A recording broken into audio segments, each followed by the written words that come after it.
이번 주에 제가 이렇게 보고 있었던 하나의 내용은 바로 나르시시스트라는 내용입니다.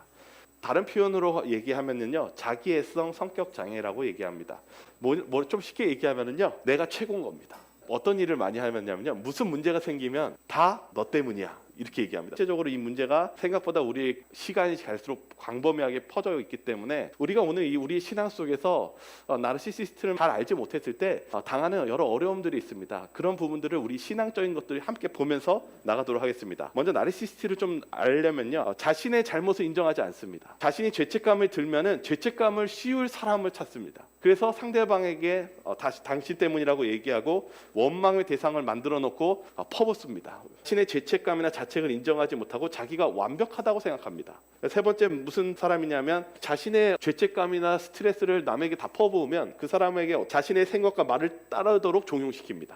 그리고 그 사람이 자신을 우러러 봐주길 원하고, 그리고 자신이 이 세상에 마치 주인공처럼 자신이 거기에 왕이 되거나 지도자가 되기를 원합니다. 그리고 타인에게 그렇게 쏟아부었을 때 전혀 그 타인에 대한 미안함이나 감정과 아픔을 공감하지 않습니다. 공감하는 능력이 없는 것이 아니라 그럴 필요성을 느끼지 않습니다. 이것이 자신이 받은 상처가 가장 큰 상처이고, 다른 사람에 대한 상처는 관심이나 생각이 없습니다. 좀 더 제가 이해를 돕기 위해서 모이키에서 나오는 정의를 읽어드리겠습니다. 읽어보시면 좀 더 이해가 될 겁니다. 개인 취향에 따라 마음대로 정해지고 그 기준이 자기 편의에 따라 쉽게 변한다. 하지만 이 우월감을 유지하기 위한 내면적 자존감, 건강한 자기의 자아 정체성이 없기 때문에 다른 사람의 칭찬, 사랑과 같은 긍정적 관심을 끊임없이 필요로 하며, 다른 사람들 모두가 다 나를 봐야 되고 사람들이 나를 칭찬하지 않으면 삶의 의미가 없는 것입니다. 그래서 끊임없는 자기 칭찬을 받기를 찾고 자기가 굉장히 좋은 사람이라는 것을 인정받기를 원합니다. 모든 행동이 이를 위해 맞추어져 있다. 나르시스트의 인생 전체가 사랑받기 위한 하나의 거대한 연극이라고 해도 과언이 아니다. 자신이 남들보다 우월하지 않다는 사실을 인정하거나 또는 잘못을 인정하길 극도로 싫어하며, 자신은 아무 잘못 없고 남들보다 유난히 훌륭하고 우월하다는 모습을 유지하기 위해 무의식적으로 자신을 스스로 속이며 왜곡된 인생 이야기를 만들어 그에 맞춰 살아간다. 이런 일들이 이미 우리 신앙 안에서도 존재하는데, 이 신앙적인 문제가 외국에서는, 특별히 이 부분에 대해서 연구했던 사람들의 내용을 좀 정리해 드리겠습니다. 이게 다 맞다는 건 아닙니다. 이 신앙 안에 나르시스트가 오면 어떤 문제가 생기냐면,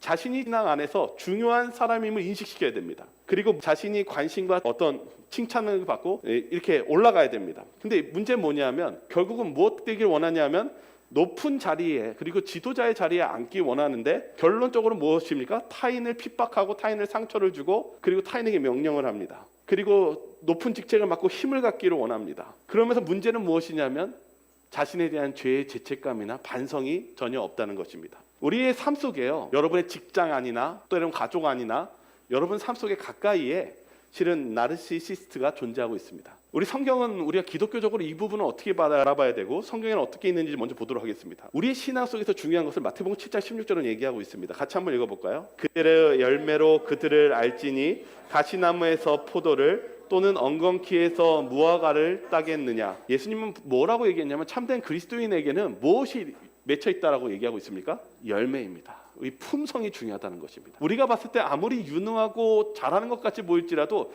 그 사람의 품성이 제대로 열매 맺지 않는다면 그것은 참된 그리스도의 관계를 맺고 있지 않는 사람이라는 것을 알 수 있게 됩니다. 여기 스카펙이라는 이 정신 분석학자, 이 정신병리학 학자인데요, 이 사람이 이 악에 대해서 연구하기 시작했습니다. 악한 사람들과 대화하면서 나오면서 결론이 무엇이었냐면, 상담하면서 이 악한 사람들이 단순한 게 아니라 생각보다 우리가 악에 대해서 얼마나 무지한지에 대해서 연구를 하면서 결론을 내렸습니다. 악이 생각보다 우리 눈에 띄는 것이 아니라 악이 굉장히 교묘하고, 그리고 세 가지의 특징을 가지고 있는데, 첫 번째, 위선이 있고 기만을 하고 왜곡을 한다고 얘기하고 있습니다. 그래서 이 악한 영의 근원의 정체 중에 하나가 나르시시즘에 있다라고 얘기하고 있습니다.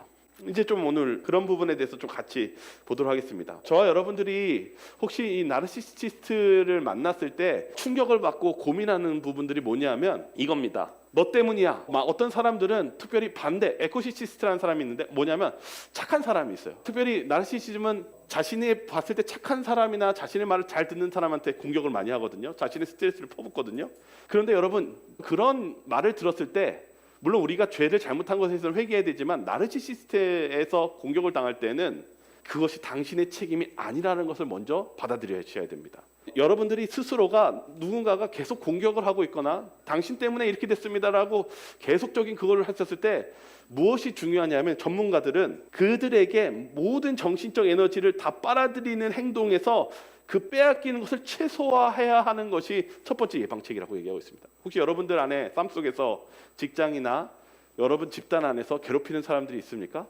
정말 여러분들이 먼저 해야 되는 것은 그것이 그 사람이 옳아서 하는 것이 아니라 그들 스스로가 죄책감과 그들이 가지고 있는 낮은 자존감을 퍼부었을 때 그것이 잘못된 것이라고 깨닫고 먼저 우리가 해야 되는 것은 그것이 내 문제가 아니라 그 상대방의 문제를 자신에게 퍼붓는다는 것을 먼저 알으셔야 됩니다. 이제부터 이것이 왜 성경적으로 우리가 찾아보도록 하겠습니다. 그리고 이 성경적으로 어떠한 부분이 있는지를 좀 보도록 하겠습니다. 그러므로 오늘 이 나르시시스트는 전 세계적으로 이 신앙 안에서도 문제를 일으키는데 그 이유가 뭐냐면 가스라이팅을 하기 때문입니다. 나르시시스트는 혼자 존재하는 것이 아니라 계속적으로 누군가를 가스라이팅하고 그 사람에 대해서 책임을 떠넘기고 그리고 그 사람을 통해서 자신이 위치가 올라가는 것을 통해서 무엇을 느끼냐면 대리만족을 느끼고 만족감을 느끼고 그 다음에 하는 것은 그 상대방에 대한 에너지를 파괴하는 것입니다. 오늘 여기서 이제 나르시시스트를 가지고 있는 성경적 인물을 보도록 하겠습니다.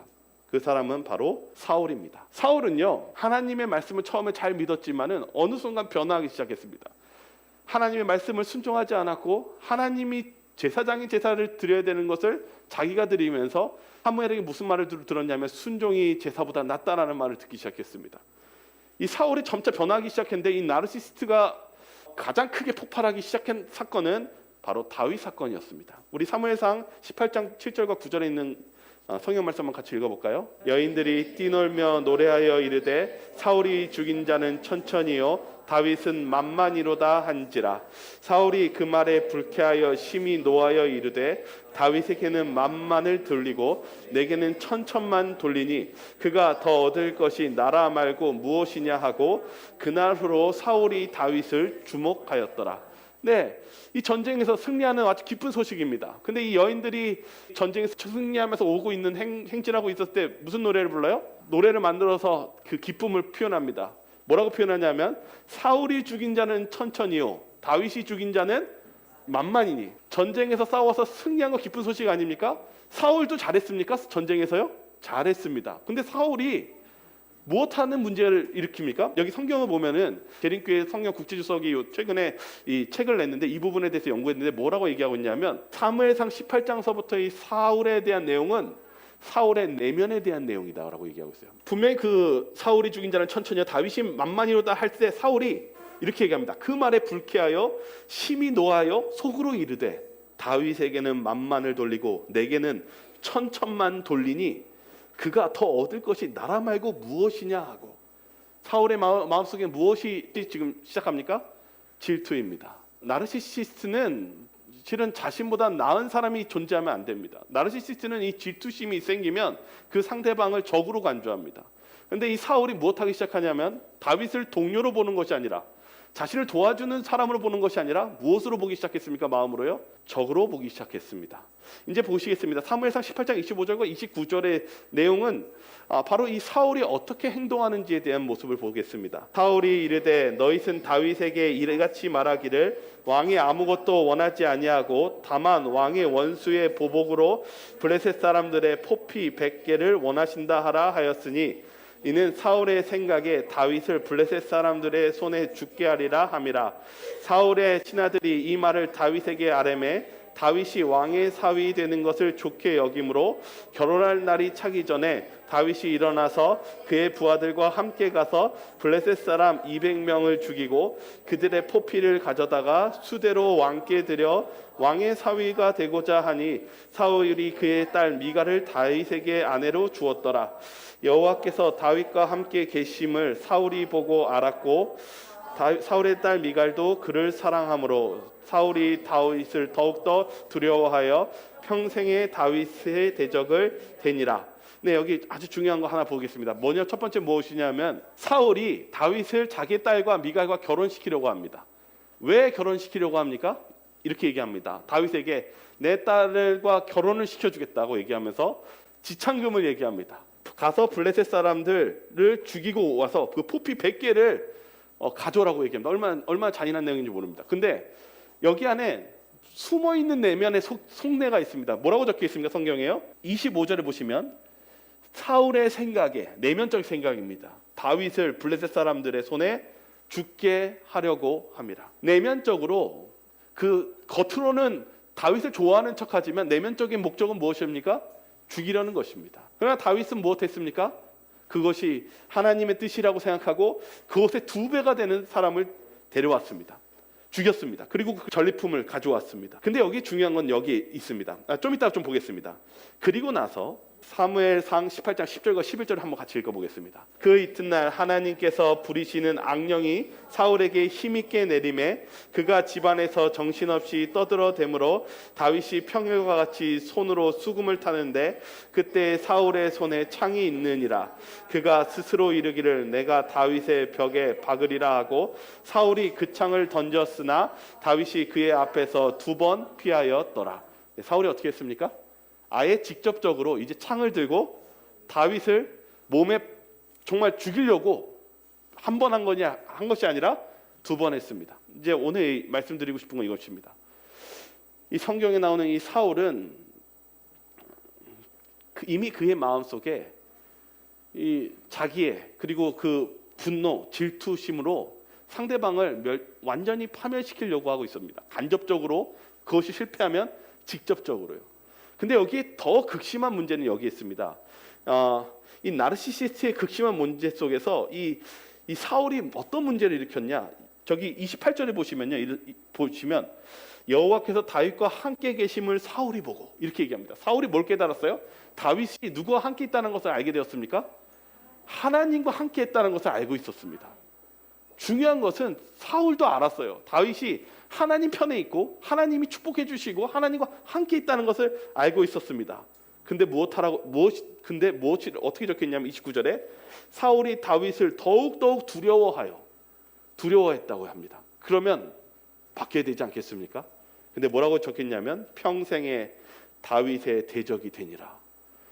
가장 슬픈 것은 무엇이냐면 자신이 하나님과 뜻이 다르다는 것을 알면서도 하나님의 뜻을 거절하고 하나님의 뜻에 맞지 않게 하나님을 대적하는 일을 하겠다고 결심한다는 사실입니다. 우리가 정말 걱정해야 되는 부분은 바로 이 마음입니다.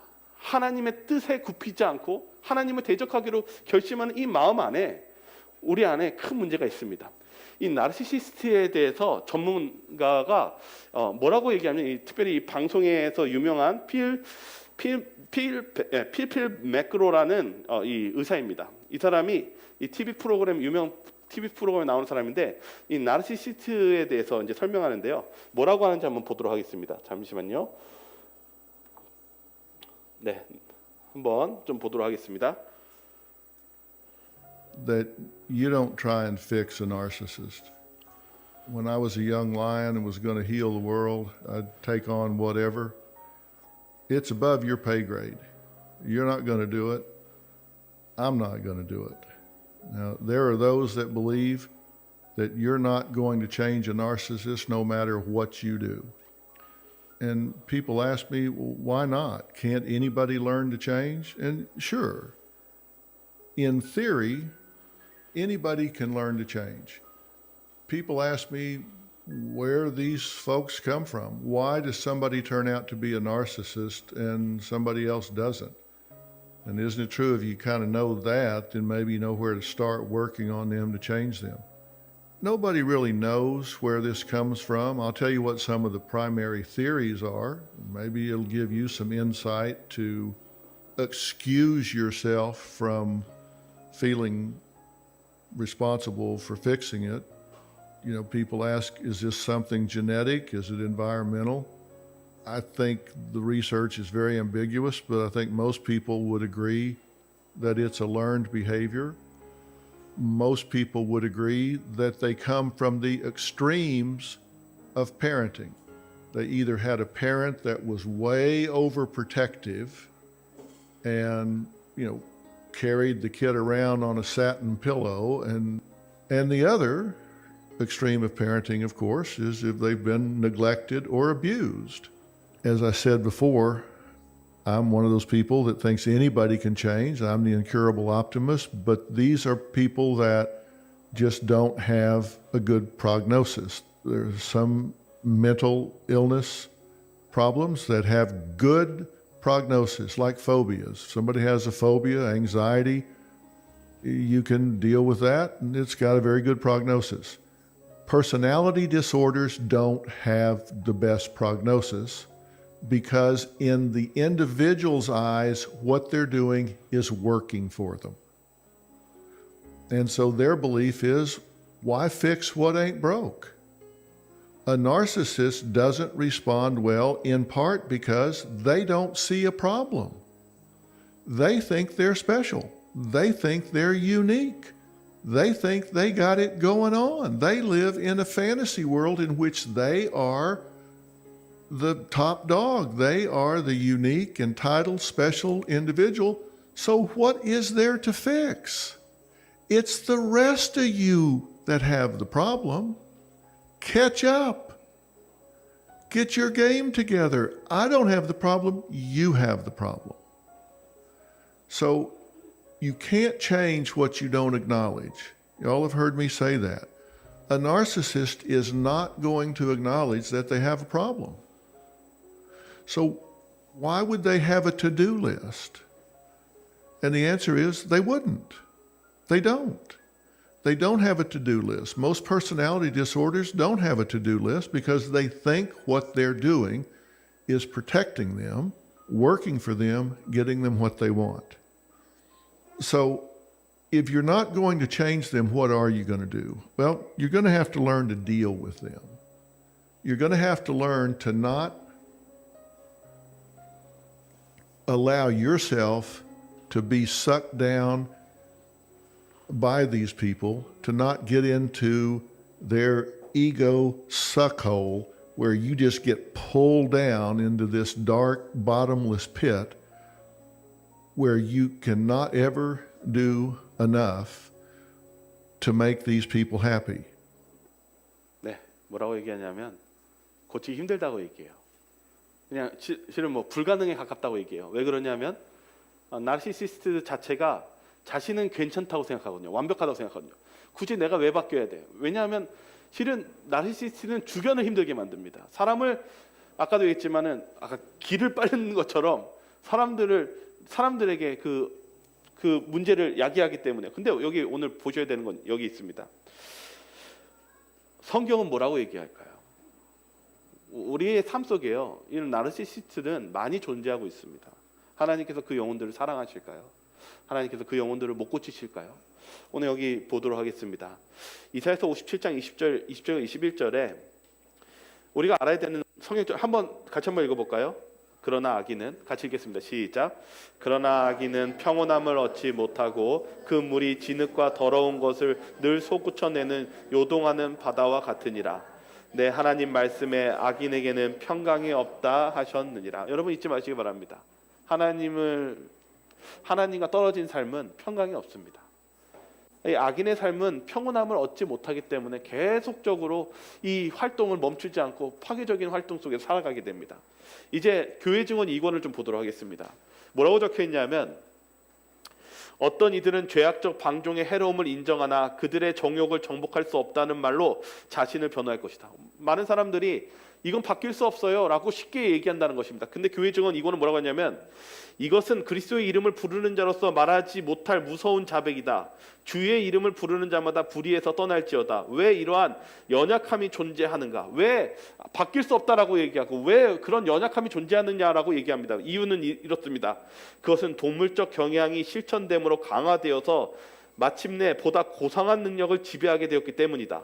사람들에게 원칙이 결여되어 있다. 그들은 영적으로 죽어가고 있다.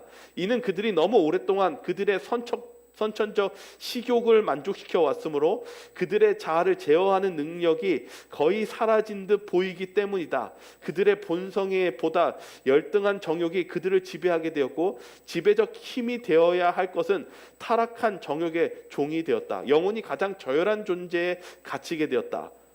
뭐라고 얘기하냐면, 우리가 왜 안 된다고 얘기하냐면, 우리가 죄된 성향 속에서 하고 싶은 대로 그렇게 살아오면서 우리가 무엇이 되었냐면 하나님의 원칙을 버리고 그렇게 삶을 살았기 때문에 그렇게 되었다고 얘기하고 있습니다. 오늘 여기 이 마크 맨슨이라는 이 사람은 어떤 사람이냐면 나르시시스트였어요. 근데 이 사람이 무엇했냐면 나르시시스트에서 탈출하고 치료를 받고 나르시시스트에 대한 책을 쓴 게 신경 끄기의 기술이라는 책입니다. 이게 외국에서는 굉장히 화제가 된 책인데요.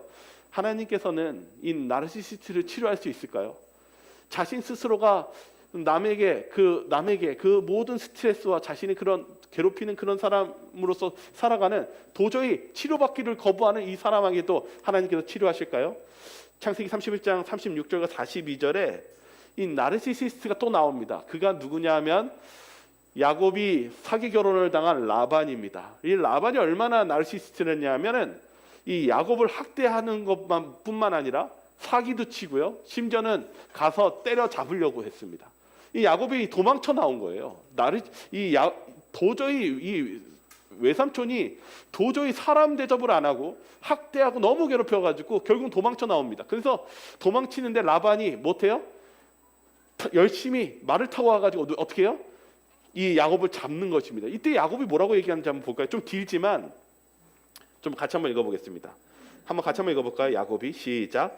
야곱이 노하여 라반을 책망할세. 야곱이 라반에게 대답하여 이르되 내 허물이 무엇이니까? 무슨 죄가 있나이기에 외삼촌께서 내 뒤를 급히 추격하나이까? 외삼촌께서 내 물건을 다 뒤져보셨으니 외삼촌의 집안 물건 중에서 무엇을 찾아내었나이까?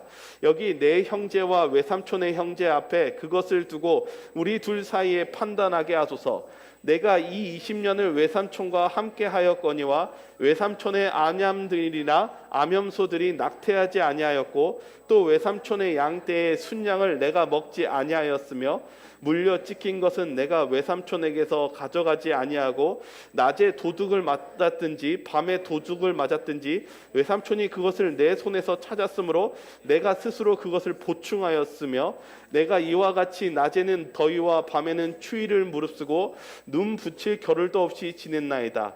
내가 외삼촌의 집에 있는 이 20년 동안 외삼촌의 두 딸을 위하여 14년, 외삼촌의 양떼를 위하여 6년 외삼촌에게 봉사하였거니와 외삼촌에게 내 품삯을 10번이나 바꾸셨으며 우리 아버지의 하나님 아브라함의 하나님 곧 이삭에 경외하는 이가 나와 함께 계시지 아니하였더라면 외삼촌께서 이제 나를 빈손으로 돌려보내셨으리다마는 하나님이 내 고난과 내 손의 수고를 보시고 어젯밤에 외삼촌을 책망하셨나이다. 여러분 길지만 내용이 얼마나 슬픕니까?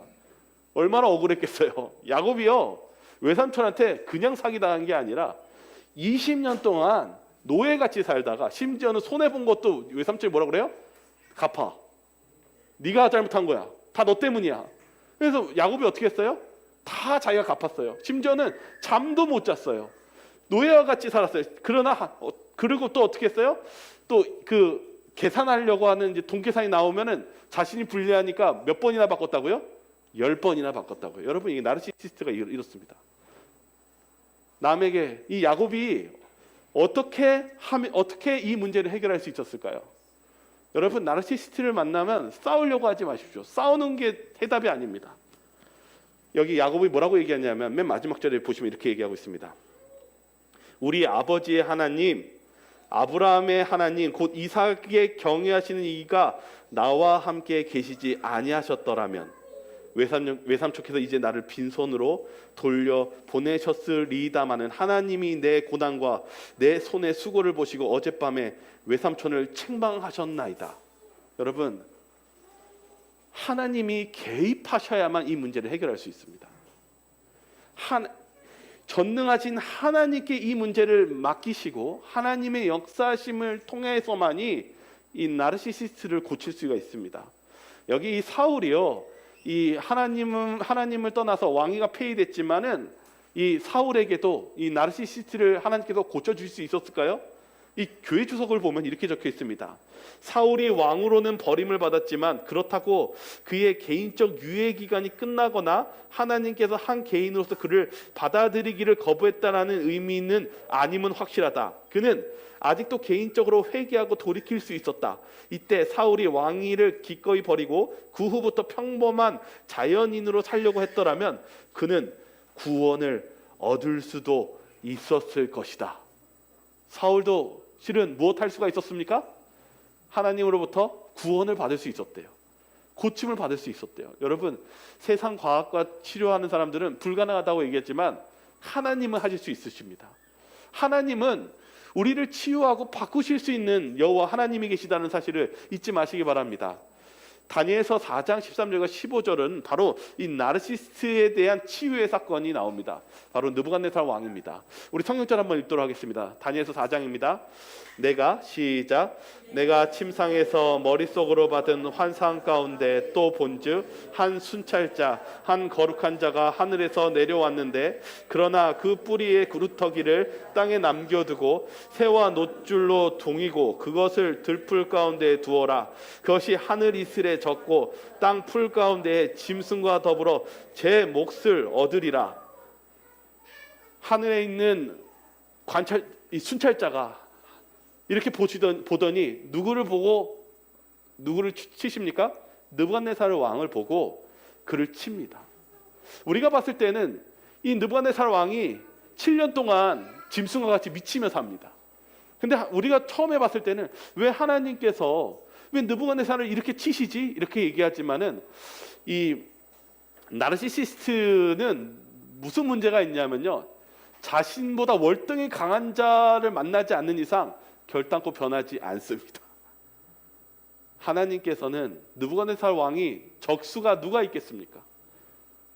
어느 누구도 느부갓네살 왕을 고칠 수 있거나 말할 수 있는 사람이 한 사람도 없었습니다. 그때 순찰자이신 하나님께서 이 느부갓네살 왕을 치십니다. 치시지 않으면 고칠 수 없기 때문에 그를 치십니다. 여기 다니엘서 4장 그 이어서 좀 보도록 하겠습니다. 이 성경절을 한번 자세히 한번 보시기 바랍니다. 여기에 어떤 의미가 있는지 한번 자세히 한번 보시기 바랍니다. 한번 같이 한번 읽어보겠습니다. 또 그들이 그 나무 뿌리에 구루터기를 남겨두라 하였은즉 하나님이 다스리시는 줄을 왕이 깨달은 후에야 왕의 나라가 견고하리이다.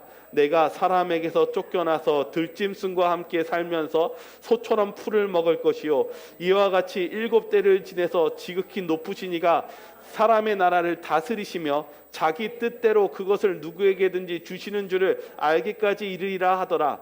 그 기한이 참에 나 느부갓네살이 하늘을 우러러 보았더니 내 총명이 다시 내게로 돌아온지라. 이에 내가 지극히 높으신 이에게 감사하며 영생하시는 이를 찬양하고 경배하였더니 그 권세는 영원한 권세요 그 나라는 대대에 이르리로다. 그때에 내 총명이 내게로 돌아왔고 또 내 나라의 영광이 대하여도 내 위엄과 광명이 내게로 돌아왔고 또 나와 이 모사를 관원들의 내게 찾아오니 내가 내 나라에서 다시 세움을 받고 또 지극한 위세가 내게 더하였느니라. 그러므로 지금 나 느부갓네살은 하늘의 왕을 찬양하며 찬송하며 경배하노니 그의 일이 다 진실하고 그의 행하심이 위로우심으로 교만하게 행하는 자를 그가 능히 낮추심이라. 여기 뭐라고 얘기하고 있습니까? 하나님이 구루터기를 남겨두라 하였은즉 무엇을 깨달은 줄을 후에야 이 왕이 다시 견고해진다고요? 하나님이 다스리는 줄을 왕이 깨달은 후에야 왕이 나라가 견고하리이다. 이 나르시시스트는 누가 다스려야 되냐면 자기가 다스려야 됩니다. 그런데 이 느부갓네살 왕에게 뭘 깨닫게 하기를 원하셨어요? 이 나르시시스트에게 네가 다스리는 것이 아니라 전능하신 하나님이 다스리는지를 깨달아야지 네가 나을 수 있다. 그리고 뭐라고 얘기합니까? 7년을 지내서 지극히 높으신 이가 사람의 나라를 다스리시며 자기의 뜻대로 내 뜻이 아닌 하나님의 뜻대로 그것을 누구에게든지 주시는 줄을 알기까지 이르리라. 이렇게 얘기하고 있습니다. 하나님은요 느부갓네살 왕을 사랑하셨습니다. 그를 치유하기 위해서는 전능하신 하나님께서 개입하시지 않으면은 우리를 진심으로 치료할 수 없다는 사실입니다. 이 느부갓네살 왕이 뭐라고 하냐면 이렇게 고백합니다. 37절에 교만하게 행하는 자를 그가 능히 낮추심이라. 여러분, 이 세상은요, 이 나르시시스트에 대해서 불치병에 가깝게 얘기합니다. 그러나 하나님께서는 그 교만한 사람을 고치실 수 있는 전능하신 하나님이 맞습니까?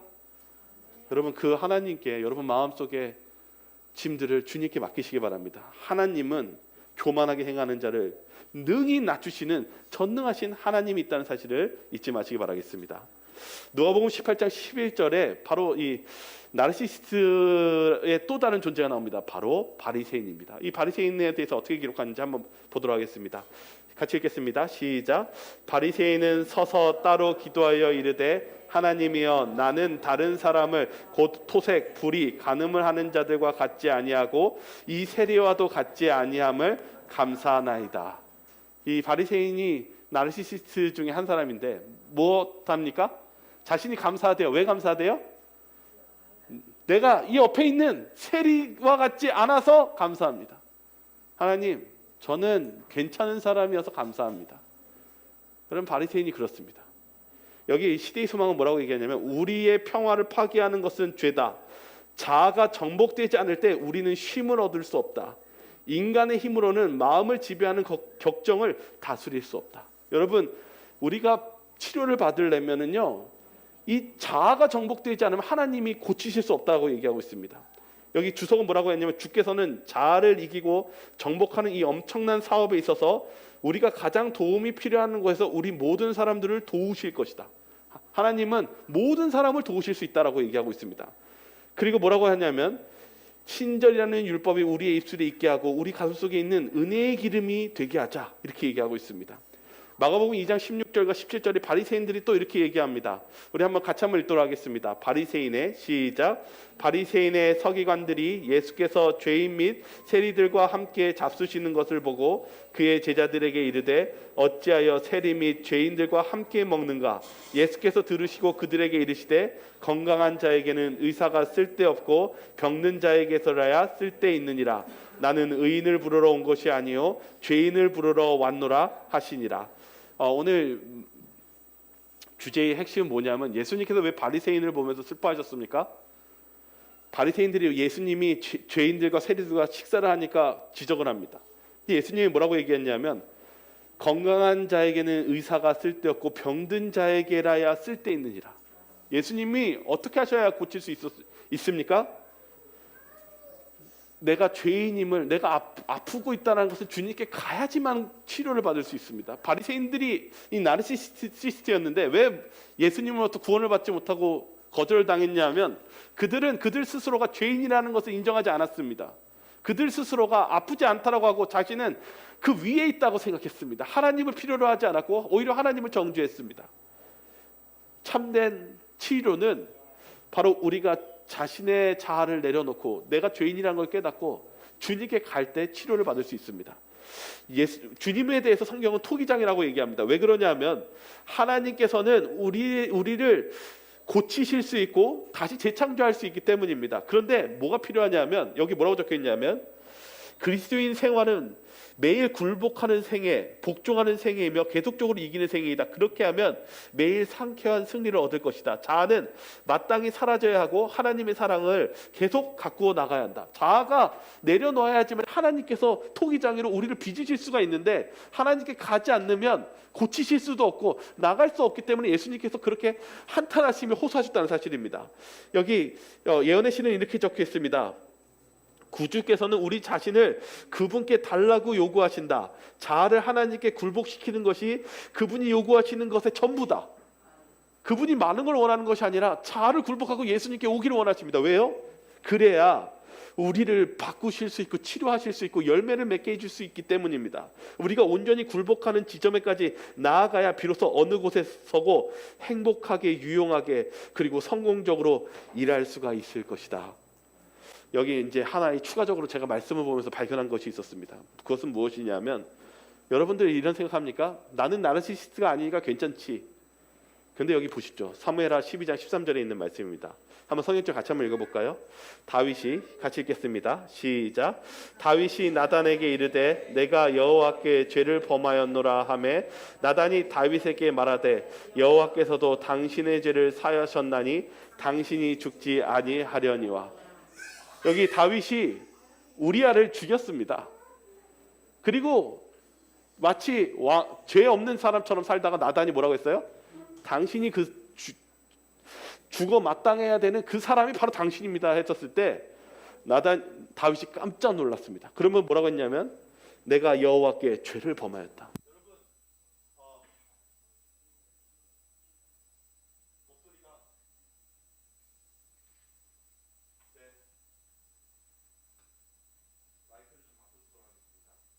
네, 지금 여러분 여기 다윗이 왜 이렇게 괴로워하는지 아십니까? 여기 우리 재림교회 성경 주석에서 이번에 이거 연구하면서 뭘 발견했냐면 다윗이 사울과 같이 되었다라고 얘기하고 있어요. 사울이 다윗을 어떻게 하려고 했습니까? 아무 죄도 없는 사람을 죽이려고 했고 실제로 죽이려고 했죠. 시도했죠. 근데 보니까 다윗도 분명 난 사울과 같이 안 될 거야. 그리고 나는 사울과 달라라고 생각했는데 다윗이 어떤 사람이었어요? 자신도 보니까 어떤 사람이었어요? 똑같이 사울과 같은 짓을 하고 있는 거예요.